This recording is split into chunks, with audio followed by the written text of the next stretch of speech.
Hello friend, good morning. तो चलिए आज मैं आप सबको बहुत ही बेहतरीन कहानी बताने वाली हूँ जो जीवन से सीख लेने लायक है, प्रेरणा लेने लायक है। तो कहानी का नाम है दोस्तों सुलपानी। तो सुलपानी के बारे में हम आपको बताने वाले हैं। चलिए।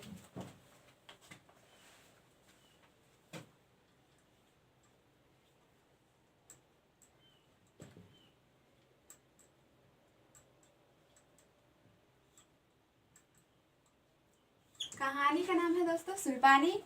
चलिए बताते हैं आपको।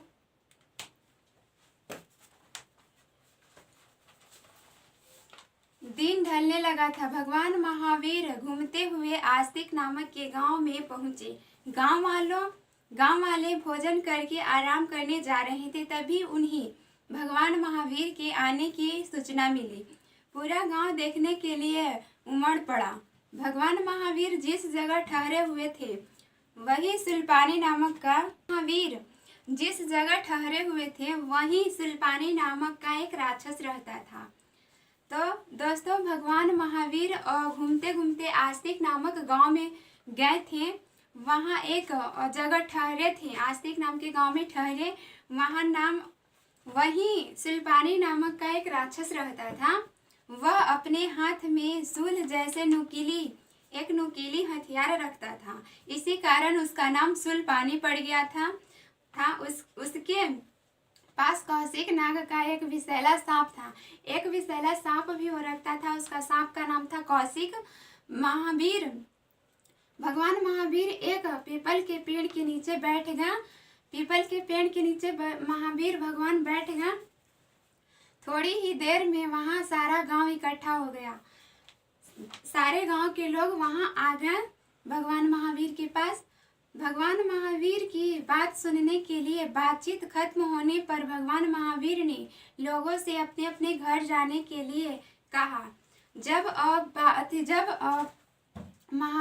बातें अपने कह दी, भगवान महावीर लोगों से अपने अपने घर जाने के लिए कहा, पर वे अपनी जगह से हिले तक नहीं।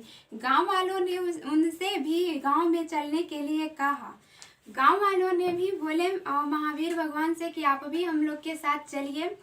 तो गांव के मुखिया बोले, प्रभु यहाँ एक राक्षस रहता है, वह बहुत निर्दयी है। जो भी रात में इधर से गुजरता है वह उसे मार डालता है। भगवान महावीर उसकी बात सुनकर मुस्कुराए और बोले, तुम मेरी चिंता मत करो, वह मेरा कुछ भी बिगाड़ नहीं पाएगा। इतना कहकर वे ध्यान लगाकर बैठ गए। गांव वाले दुखी मन से लौट गए। कुछ समय बाद अंधेरा हो गया। सुलपानी बाहर से लौटा। उसने भगवान महावीर को उपवन में देखा। वह उन्हें जान से मारने की धमकी देने लगा। भगवान महावीर पर इसका कोई प्रभाव नहीं पड़ा। तब सुलपानी ने कौशिक नाग से भगवान महावीर को काटने के लिए कहा। कौशिक फुफकारता हुआ भगवान महावीर की ओर बढ़ा। तभी भगवान महावीर ने शांत भाव से कहा, कौशिक जरा सोचो, तुम क्या करने जा रहे हो? ऐसा करने से तुम्हें क्या मिलेगा? भगवान महावीर की बात सुनकर सांप जहाँ का तहाँ रुक गया। सुलपानी को बहुत गुस्सा आया, चिल्लाया, कौशिक तुम रुक क्यों गए? अब मैं स्वयं इसे मारूंगा। सुलपानी ने अपना शूल उठाया। जैसे ही उसने भगवान महावीर पर आक्रमण करना चाहा, कौशिक नाग ने उसे ही डस लिया। सुलपानी धड़ाम से जमीन पर गिर पड़ा और तड़पने लगा। उसे तड़पता देखकर भगवान महावीर को बहुत दुख हुआ।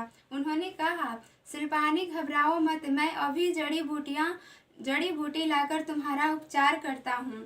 भगवान महावीर जंगल की ओर निकल गए। जड़ी खोजकर जब वे लौटे तो गांव के बहुत से लोगों को वहां पाया। भगवान महावीर ने जड़ी बूटी खींचकर सुलपानी का उपचार करना शुरू किया। कुछ ही देर में सुलपानी स्वस्थ हो गया। वह उठकर भगवान के चरणों में गिर पड़ा और बोला, प्रभु मुझे क्षमा कर दीजिए, मुझे अपना शिष्य बना लीजिए, मैं अब किसी को नहीं सताऊंगा। भगवान महावीर ने उसके सिर पर हाथ फेरते हुए कहा, आज से तुम मेरे शिष्य हुए, अब दूसरों को सताना छोड़ दो। महावीर स्वामी से मिलने के बाद से सुल्पानी का जीवन ही बदल गया। पहले लोगों को सताने वाला सुल्पानी अब लोगों की मदद करता, लोगों की सहायता करने लगा। तो दोस्तों ये कहानी से हमें यह सीख मिलती है कि जो महावीर थे और जो कौशिक नाग था, कौशिक राक्षस था, वो इस कहानी का जो सुल्पानी था, उसे सुल्पानी जो था राक्षस था, तो उसे भगवान महावीर को सांप को, कौशिक नाग को काटने के लिए भेजता है। लेकिन भगवान महावीर पूछते हैं सांप से कि कौशिक तुम्हें क्या करने जा रहे हो, जरा सोचो इससे तुम्हें क्या मिलेगी। तो वो जो सांप है वो रुक जाता है कौशिक, और तो वो बोलता है, सुल्पानी बोलता है दोस्तों कि कौशिक तुम रुक क्यों गए, अब मैं स्वयं इसे मारूंगा।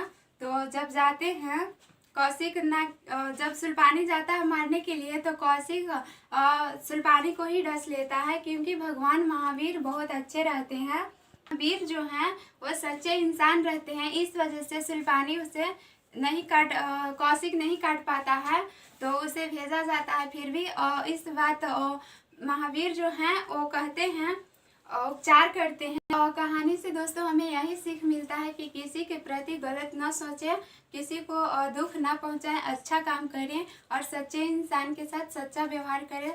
चाहे वो जैसा भी इंसान हो, मनुष्य होता है, उससे अच्छा व्यवहार करें।